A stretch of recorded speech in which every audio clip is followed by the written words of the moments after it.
Kasalanan din naman natin kung bakit tayo kawawa tuwing may bagyo at baha. Maging totoo tayo sa sarili natin, mga boss. Isipin natin to.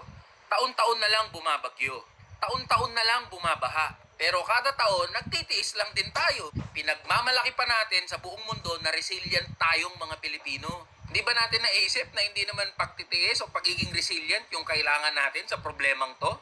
Alam nyo ba na mahigit 1 trilyong piso ang gagastusin ng gobyerno para sa mga infrastructure projects para sa taong to?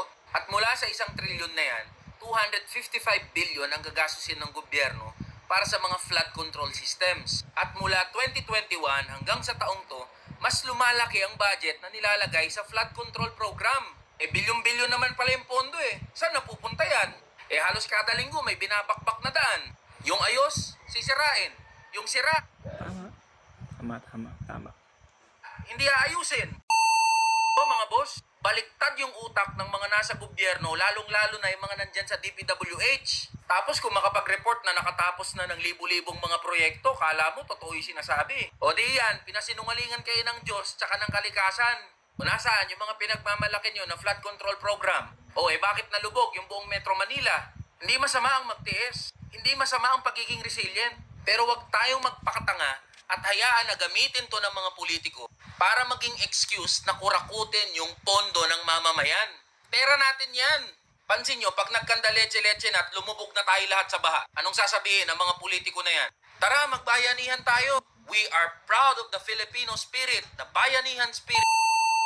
Spirit yan. Naging gobyerno pa kayo kung iaasa nyo lang din naman sa amin yung pagresolba sa mga problema namin, gaya ng baha.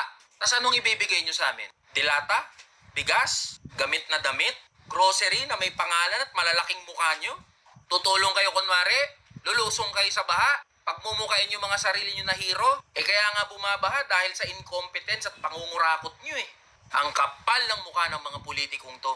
At para sa'yo, DPWH Secretary Manuel Bonoan, ang laki-laki ng budget ng ahensya mo. Pangalawa sa pinakamalaki sa buong bansa. Pero yung mga proyekto ng DPWH, sa halip na kaginhawaan, perwisyo ang dulot sa amin.